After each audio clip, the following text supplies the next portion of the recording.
Welcome back to How We Love.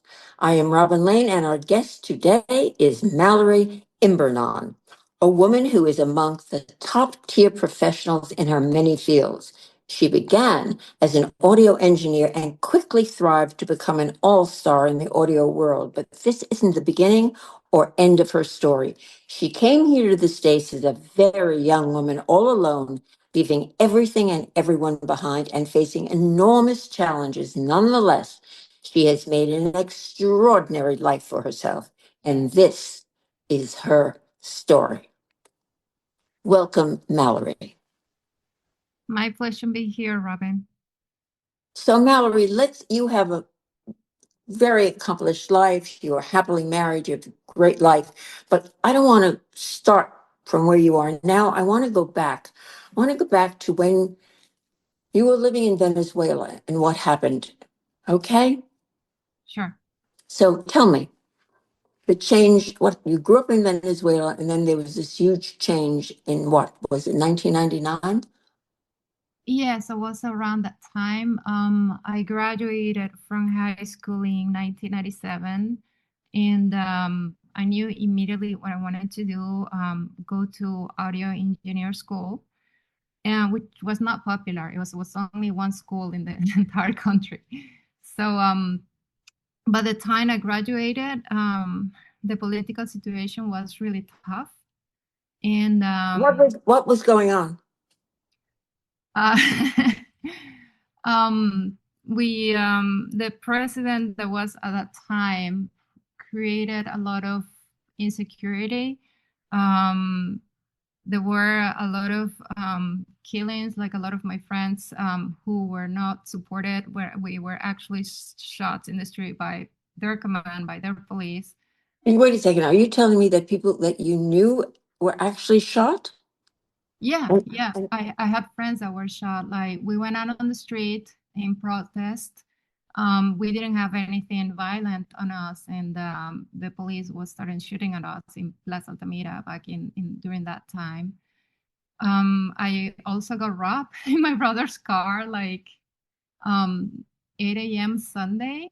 I was putting gas, and I have like seven guys who took my brother's car. He was a Jeep. It's very attractive car for like guys, and the seven guys put a gun in my head, and I just took out, and I was like, I want to get out of here. So oh I my Lord, and that was you're telling me this was not an unusual story. This was pretty common. And that was and Venezuela was a democracy before that, correct? correct. Yes. And what was happening? Who was taking it over? What was happening? Um, I'll give you more than an example rather than just my personal view. Like, for example, my brother, he voted against the government, and everybody who did so, they put a list, they printed out. So if you did, you couldn't get a job. Um, so it was like very, very hard to get a job. Like my husband's um, father, at that time he was my boyfriend, he was forced by his work unit to go out of in favor of the government, otherwise he would get fired. So like the freedom of speech was really limited. It was more violent than before, and the suppression became really, really, really tough, and I just didn't see myself like um, with a future there, and it was very frustrating. So I talked to my parents, and because the situation was so tough, the two of them were like, go leave right now. I'll support you, like just leave. So what I'm trying to understand, because it wasn't communism, right? It was not completely, but they disguised it. um, they didn't call it that way, but the way it performed, it was that way. So they Mhm. didn't they called it something else, but in practical everyday terms it was communism. Exactly. I see. And was that Hugo Chavez, if I remember correctly? Yes, that's when he became president. Everything changed. Day by day, it just went from bad to worse. Yeah, it sounds like it sounds quite terrifying. And so, uh, how did your family cope with this? Your parents, the adults? They actually took it really well. I left. Well, I decided to leave, but just before I left, that was when I had a gun in my head. So they were like, just like, leave, get out of here or something. So I didn't find any kind of resistance from their part. How old were you when you left? 17. Oh my goodness. Did you speak English at that time? Sort of. Kind of like not like it wasn't too difficult, but it wasn't too easy either. It was like in the middle. So you left at 17 by yourself. Yes, I did. Oh my goodness. And where did you come to in the United States? I wanted to further my studies in the visual aspects, so I came here. I went to the Art Institute for Lauderdale, and Where? I liked it. You came to Florida? To Florida, yes. Uh-huh. And I liked it. I did further my studies on media arts and animation. I graduated in 3 years. Like I didn't take any break or vacations. Let me And ask you something. Let me ask you something on a personal level. What was that like? Because I imagine you came from a close family, correct? yeah, my parents were separated, but I did talk to them, to both of them. Yes, You spoke to them. You were able to talk to them. yes. Yeah. What was it lonely? um, growing up, yes, it was a little bit lonely. Because they fought a lot, and I think if we put them together, they still do. So whenever I try to meet them or talk to them, it's always Oh, wait a second. Hold on. Are your parents divorced? yeah, they're separated. Yes. And when did they separate? I was in just getting into high school, like the first year of high school. I see. Okay, so when you left at 17, you were already from a family that had broken up. Yes, Oh my correct. God, girl, you have had a lot of trauma in your life, but I think you just kind of must have learned how to roll with the punches early on, huh? Yes, I did. Yeah. I did really involve myself into the arts. It was like my way to escape. And I had a lot of dogs. You had, what did you say, dog? Yeah, I had a lot of dogs growing up. I really enjoy my dogs. I would um, literally take them everywhere. So that was your constant companion. Yeah, that was my companion. Yes. Yes, and that it gave you some love back. Yeah, absolutely. Yes. Right, I understand that. And did you bring your dog from Venezuela or did you No, get one? I couldn't. That was like my biggest. I wanted to, but between being a full-time student and a lot of stuff, I just couldn't. But I Oh, really wanted to. okay, so you come here and you adapt and you're alone and you enter the university Yes. and you study. And did you have a boyfriend that you left behind? Yes. My current husband, we went to audio school together. That's how we met. To audio school. Mm-hmm. How old were you when you met? 17. Yeah. So, That's 17. so you met him just as you were leaving? Um, no, I'm sorry. I met him when I'm sorry, I was 15. My bad. 15, Yes. 15, 15. So you've been with one person since you're 15. Yeah. My gosh, I don't think there are too many around anymore. That is amazing. All right, so you left him behind too. Yes. I did, but then he came after. When did he come? When I was graduating, he came after like 3 years later. And I told him I have been researching whether taking a job or continue what I was doing, or maybe moving things back here. And I saw this warehouse in Fort Lauderdale, and I did my research on how the music scene was at that time, which was very active. And I talked to him and said, "Listen, we can just move the studio here. I have, when I was here, he kept running the studio back at home because we started it together at the garage of my home." Oh, you didn't say that. You didn't tell me that. So Yeah, sorry. you had started a company Yes, in Venezuela. yes, at the garage of my home. It's just a And garage studio. okay, I see. Okay, audio equipment. Okay, and you left that behind. Did he bring the equipment with him? Yeah, I brought equipment, and I brought my husband. You bought the equipment. You brought the equipment. Yes, I brought equipment, and agent came along with it, and we started over from zero in the warehouse, and we did well. And you found it. Where did you find this warehouse in Fort Lauderdale? Yes, it was in a plantation in that area. And what did you do to explain it to me? Because I don't really understand what you do. It's very complicated. Sure, no problem. We moved the studio, so we still recorded like live bands. We had a lot of bands at that time. It was not a single era like it is today. Like bands, you would usually go and book a month of studio and stay there and record an album. So it would be You lost me. Explain that again. like bands would come to the studio Mm-hmm. for like a month or so, and they will record an album like in a month or two.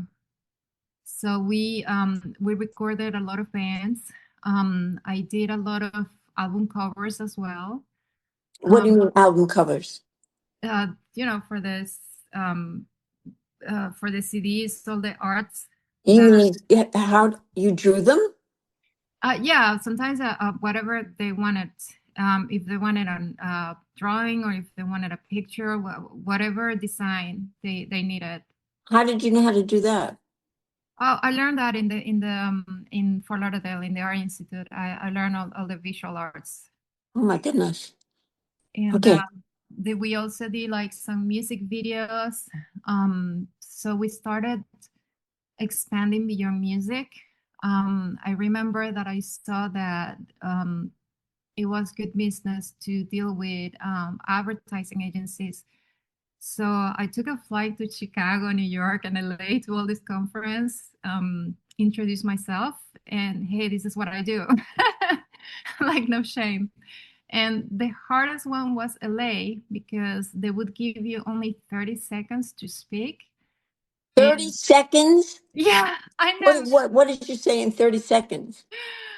I was like a little bit intimidated because it was all the people around me, and we had a raw like of people introducing themselves. So they had a timer, and they said like you have 30 seconds, and as soon as 30 seconds hit, then next the other person, just like that.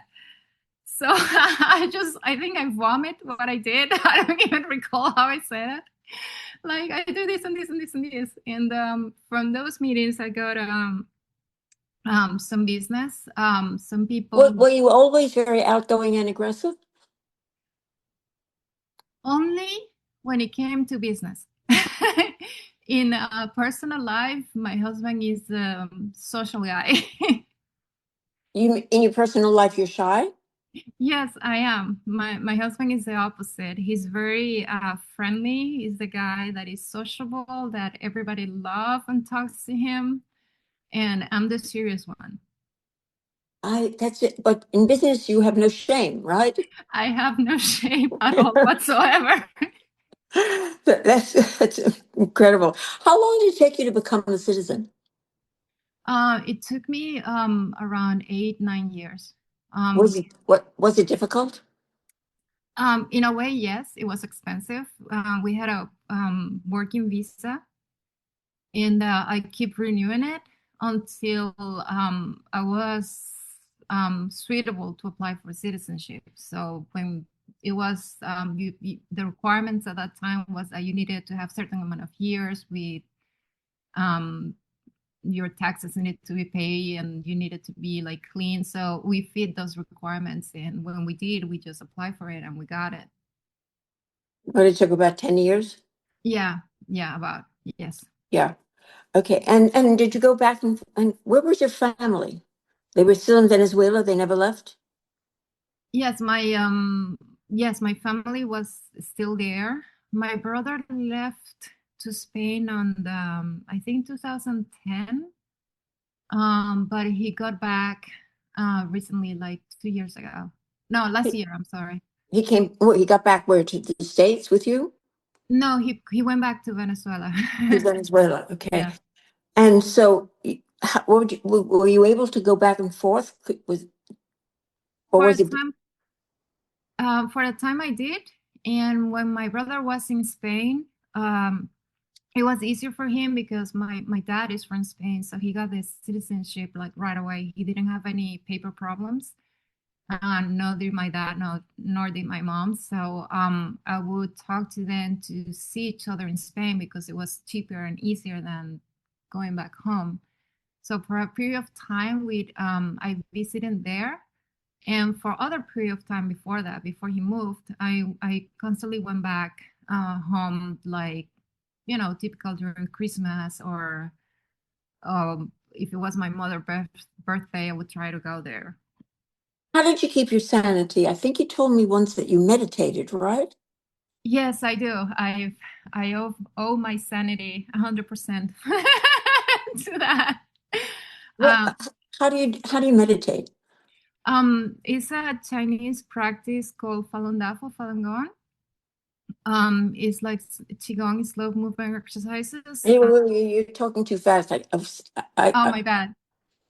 It's Chinese practice. It's for free. It's called Falun Dafa or Falun Gong. It's like slow movement exercises and meditation, but it also talks about cultivating the mind. And it has a free book. It talks about truth, well, compassion. what did the meditation do for you with all the turbulence that was going on outside of your life, outside? What did the meditation actually do for you? I started to read the book a lot about truth, compassion, and tolerance, and it helped me to quiet my mind, regulate my emotions. I started to become really healthy, like any kind of sickness that I had, it was gone. What do And you mean? What do you mean? I used to suffer from like asthma, and I was a little depressed. I'm not gonna deny it. And also, my period was very irregular. It would come whenever it wanted to. And you're telling me that meditation got rid of your asthma? And Yes, yes, it did. you're kidding me. I kid you not, like for real. And it helped me, take matters things lightly, regular emotions, really calm my mind. Really learn a lot about forbearance and a lot of tolerance that are really lacked on. It helps you like think a little bit more with wisdom. And for me, particularly, it was like as you heal your mind, it's like your body also heals. Um, How long did it take you to master this skill? as I don't know. I've been doing it for so long. I remember that my husband saw a flyer and he told me you should definitely do this. And I gave it a try, and I thought that I really liked it and it really helped me. So I kept doing it nonstop after that. So I've been doing this probably, I think 2000 or just before 2000. Oh, you've been doing it a very long time. Yes. Yeah. It takes Yeah. diligence though. It's not like overnight. Yeah. No, because you had so much instability in your Yeah. life, and so this helped calm you and give you some stability. But also, I think your marriage must have given you a great deal of stability. Yes, it did. What's he like, your husband? He's very funny. He always make me laugh. Always. I always that to me that's one of the sexiest things that God can do is make you laugh. Yeah. Sometimes I can be like overthinking, and I just turn around and he just have this like funny face that says something completely out of context that is so funny and ridiculous at the same time that it just gets me out of my serious zone, and it just makes me laugh like every single time I give it to him. And where did you get married? Here in the States? Yes, we did. 2006. And your parents were not here. They flew in Oh, for the they were wedding. able to fly in? See, Yes. I don't understand how a country like Venezuela works. I don't know that. So you have freedom to fly in and fly out. Yes, for a period of time, it was very easy to do, but as time passed, I'm sorry, it became a little bit more difficult because they started to control the money, how much goes in and out. You needed to ask permission of the government, why were you flying, how much you were spending, and all this stuff. So it was a process, but it was still doable. What do you mean you had to apply to the government? Explain to me.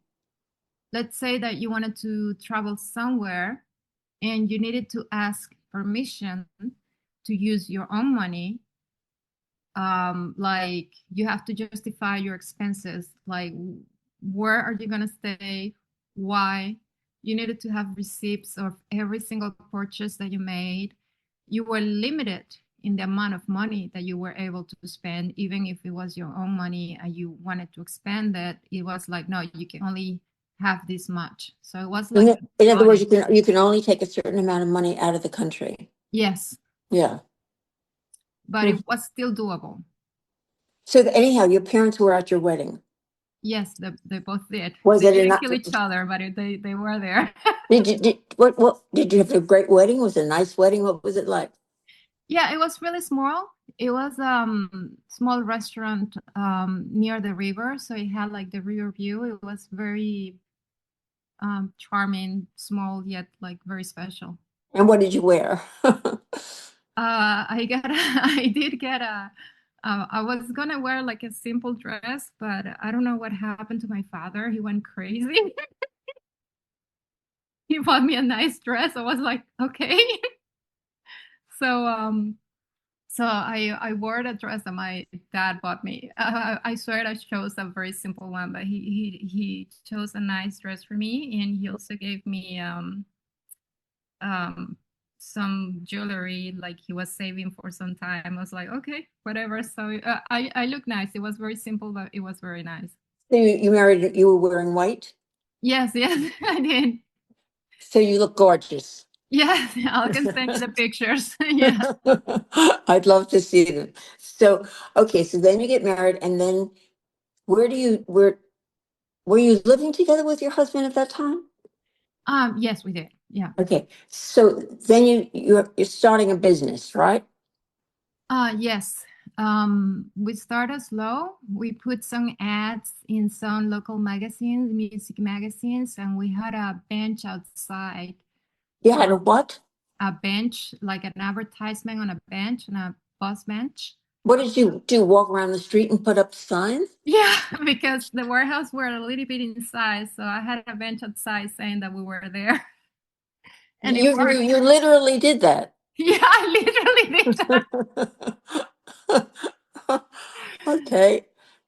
I had an arrow and everything. An arrow? Yeah. Almost a map, but yes. So it worked. It was traditional marketing, and at that time it worked. Do you call that marketing, huh? I would say, yeah.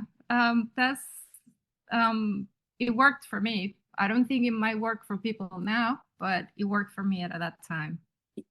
It sounds like nothing was going to stop you. No, Yeah, yeah, not yeah, at all. yeah, yeah, yeah.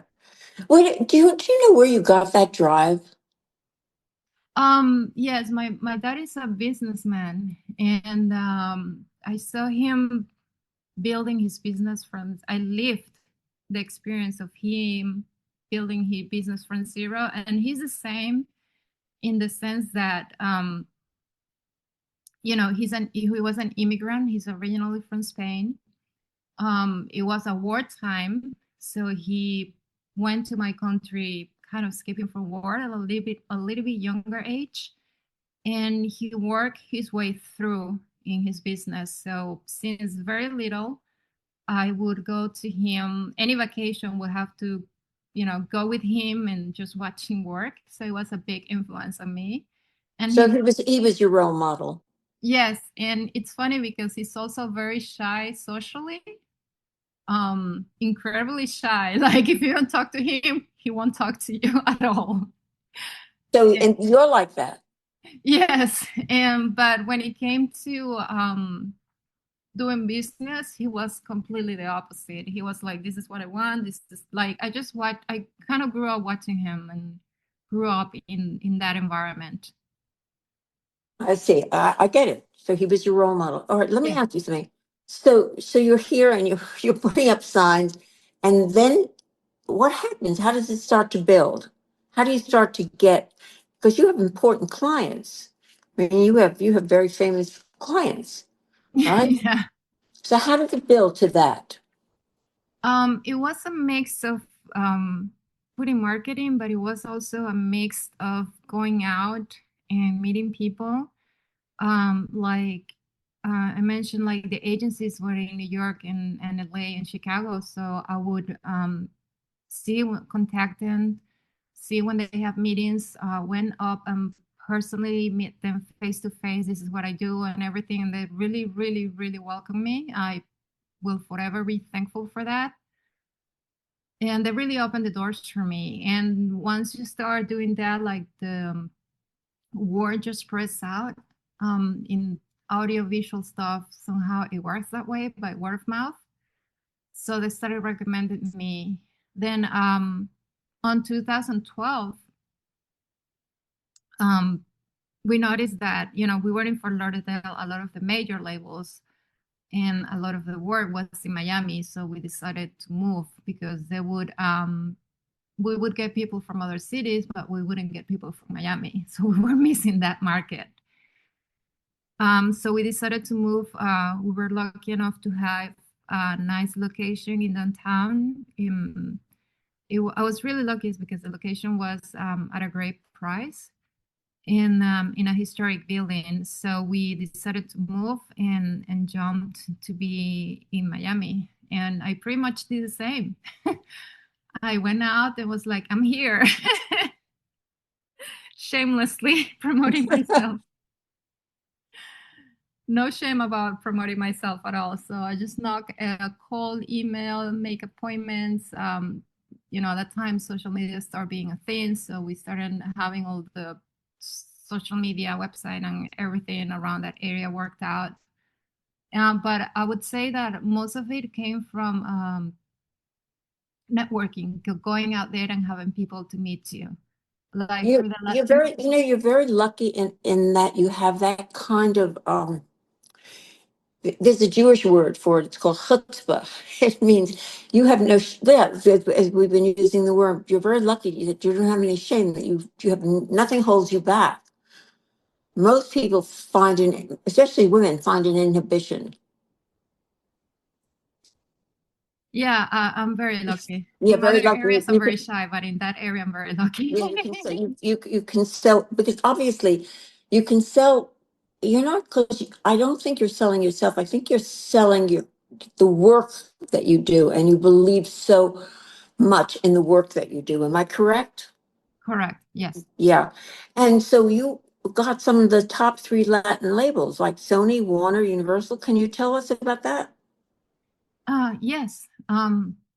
They're based here in Miami. They're very close by. So we started to network around the area until they started giving us an opportunity to work with the artists, and we did. And once you start working with the Latin market, whenever the US market wanted to do something, they will recommend you as a studio. It is like a word of mouth kind of thing. We also started getting, I did a lot of work on the Be Found on the internet, and I gotta say, a lot of like ESPN and all these people call me, can you do this kind of work? ESPN. ESPN, yeah. Hmm. Like I didn't know anyone there. So Hmm. they found there's an internet and they said, can you do this kind of work? I said yes. So they did wanted to test. Most of them who don't know me, they wanted to do a test first. It looks like they have some bad experience or something. It's like, yeah, sure, let's do whatever test you want to do. So we did the test. Um, Well, I'm not following. What do you there, mean you did a test? like for example, sometimes the talent would be in Miami, an actor, for example, An and actor, an actor. yes, and the producer would be in LA or in London. So we communicated through the computer to make sure that they hear the session or the director could direct the talent. And it takes a form to do that. Like you need to know how to do it, otherwise it can be messy. And So let me see if I understand. So you would tape the artist here,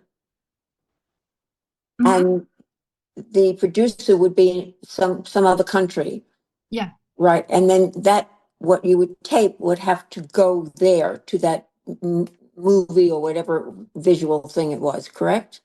Yes, they were able to access the session online and hear and see what we were doing, and they are able to direct the actor or the talent to see exactly what they wanted, the creative director or the movie director. So they're able to access to our session and make decisions at the moment. So that, but I imagine it's pretty common now, right? Yes, it is. Not everyone knows how to do it well, though. Really? Yeah, it's not that easy. It's more common right now, but it does take the right setup and the right circumstances. So for some reason they had some bad experience or something, and they test you first to see if you can actually do it. Yeah, now I understand. Yeah, okay. So you've worked for like some major, you've advertised for Burger King, Popeye, correct? Yes, I did. I So did. you made internal videos. Can you explain that, what you did? Yes, they have the part of the burger, which is that's what they said to the public, to the general public. What I did was the internal things that they focus on selling franchises. So all the internal work of selling franchises, see how the team works. They had these yearly conferences where they put everybody together and they were encouraged of like, let's renew the look. They had a burger contest, so see each continent or each country had like a different burgers and see if they fit in the market.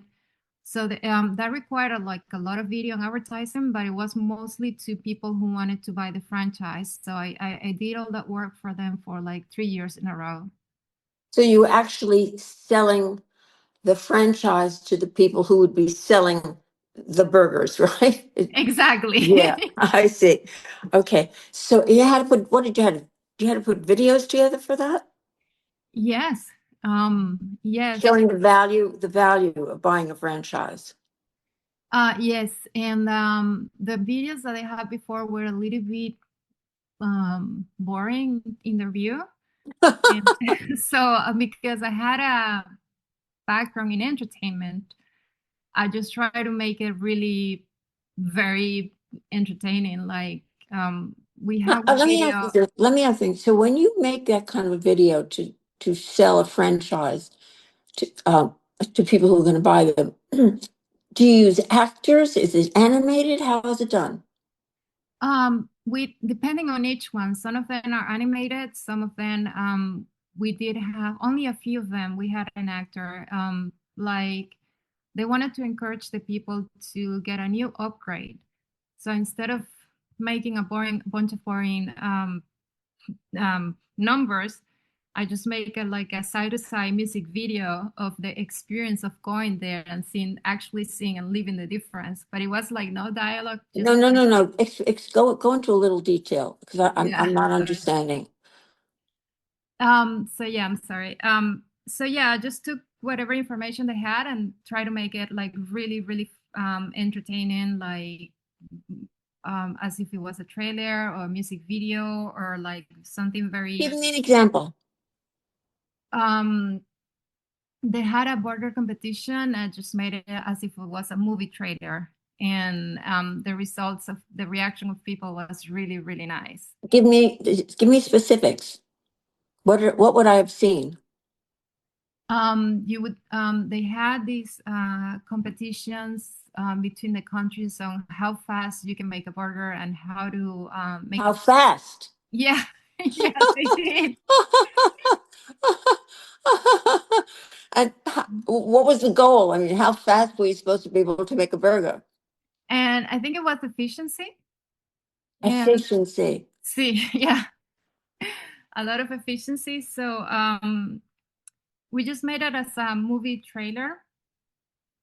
Um, and the whole thing was like the thing of a movie, like who was gonna be the fastest, and then if it's chasing a, you know, like a car speed, like speed or this and that, I would get cuts of the people preparing it, and then evaluations as with a little bit of those Hollywood stars and stuff. So I just made it kind of funny and just made it like, yeah, just like a movie trailer presenting the whole stuff. And in that, So I would be seeing people flipping burgers like yeah, at rapid speed. So I'd love to see it. It sounds great. yeah, Sounds terrific. Let's move on from there because you're very successful and you've been working with your husband together. yeah. I mean, you've got this great long-term marriage. What's your secret? Um, I think understanding each other, like I Well, understand. everybody says that, but how do you actually do that? I'll give you an example. Like, well, we do have. We're lucky because we're a very compatible work-wise. Like, what I'm not good at, he's very good at, and when he's not good at, I'm very good at. So we kind of complement each other. So we're not competing with each other.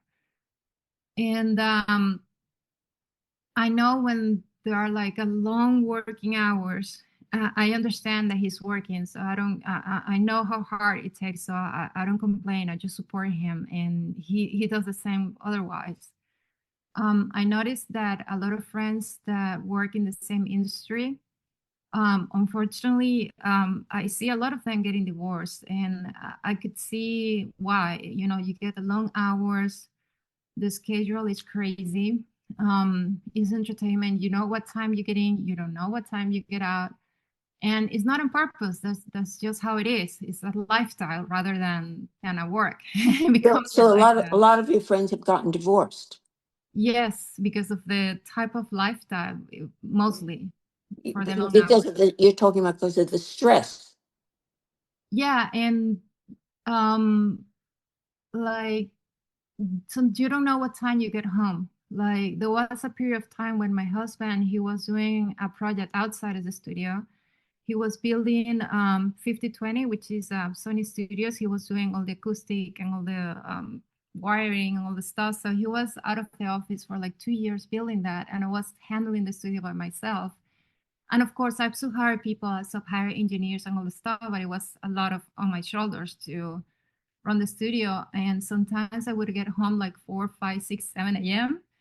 And when I was getting home, he was getting off to work. So it was like, and he wouldn't say anything because he knew that that's just a schedule, and I wouldn't say anything because he knew that that was just how it is. So we didn't give each other trouble for that. That's amazing because it sounds like a recipe for disaster. Yes, yeah, I know he's working. He knows that I'm working. He knows the people that I work with. Like he gets it. I know what you no, I know what you're telling me. What you're telling me is trust. Yes, Trust. exactly. Yeah. You trusted each other. Yeah, that's true. I also, I think it was very influential that when my parents were separating, they fought all the time, and I could see what things my mother did that would bother my dad, and vice versa. I could see a lot of things that he did that bothered my mom. So I kind of programmed myself like not to do that. And Well, like what were those things? Can you give me a kind of general idea? Maybe our listeners can learn something. It was really complicated. I was a kid. I knew that like they were fighting all the time. Like, um, Usually, people fight because they criticize one another. yes, exactly. Like she would criticize a lot, like the people that he worked with, like the being late, the timing, the commitment that it takes to get a client, and the people that he worked with. It was almost a daily fight. But it sounds to me like that the reason that you didn't criticize your husband was not because you had to keep yourself from criticizing him, but was because you actually admired him. Yes, I do admire him. We I think we both admire each other. Yes, and trust Yeah, each other. yeah, yeah. So so it's trust and respect. Yeah, and we built this thing together. You know, from the garage of my home, and we went through the hustle of moving to another country, and we grew together. There were ups and downs, like any business has ups and downs. So it's like you either grow and learn together, or you either fall apart together. So I don't know. That's No, I think it's kind of amazing because all of the challenges that you faced would could easily have wrecked a marriage. But somehow the two of you have this basic trust in one another. yes, that's true. Yeah, yeah, Correct. yeah. It's quite a story. So where is your company now? Where are you now? We are in downtown Miami.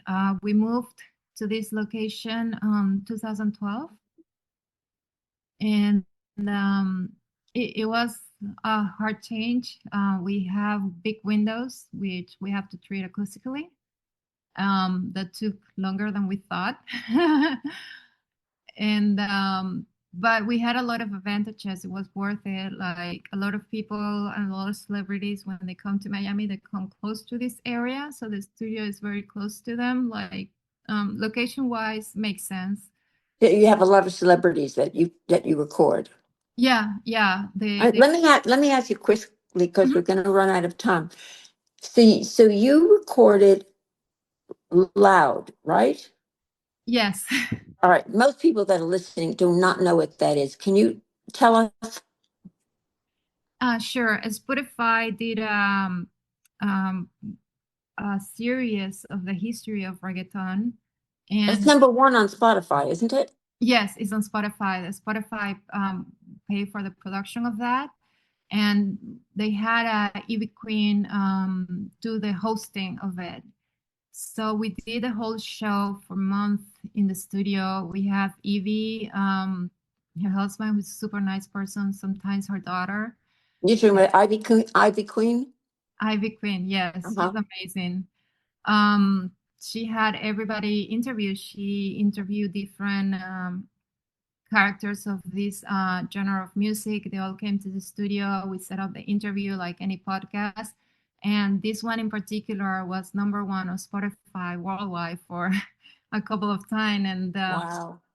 she Wow. was It was really, really she's nice. kind of a feminist, isn't she? Yeah, she was really happy that I was engineering at the beginning, because we had so many people coming in. Sometimes I would prefer to have somebody doing the engineering, and I would take care of the flow of people coming in and out, that everything just goes smooth. And she complained about every engineer until it was me behind the mix. So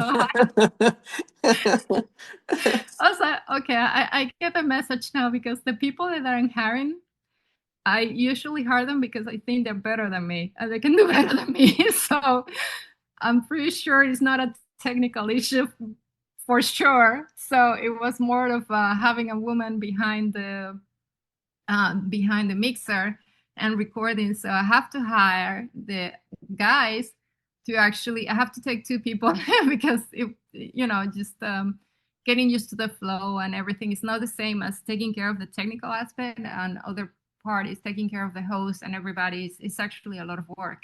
Sometimes more than being behind than just recording. Taking care of people is a whole lot of work. So I have, Okay. yeah, So so it sounds like everything that you have dreamt has come true, hasn't it? yeah, can't complain. Can't complain at all. I'm very fortunate in every single aspect of my life, in my marriage, in the mental health, with the meditation, in my work. It is like one cannot exist without the other for me. Like, um, if I'm doing well mentally, then I'm doing well in every aspect of my life. I'm like that. I see some people who are like really had a lot of problems and can still put up well in work and all the stuff. So I'm not like that. I need to have mental health, and then I can take the world. Before that, I just can't function well. That's just how I work. I think that's a wonderful way of being. It's a very healthy way of being. At any rate, we're going to have to stop. I could probably talk to you forever because you're quite an Amazing. amazing, you're an amazing woman. You're an amazing woman. Um, but thank you so much, Mallory. Thank you. It's my pleasure. And I will be looking forward to whatever you can send me privately. Okay. Okay, I will. No problem. And my best regards to your husband. I will send it to him. No problem. Thank you so much for inviting me. It was really nice talking to you.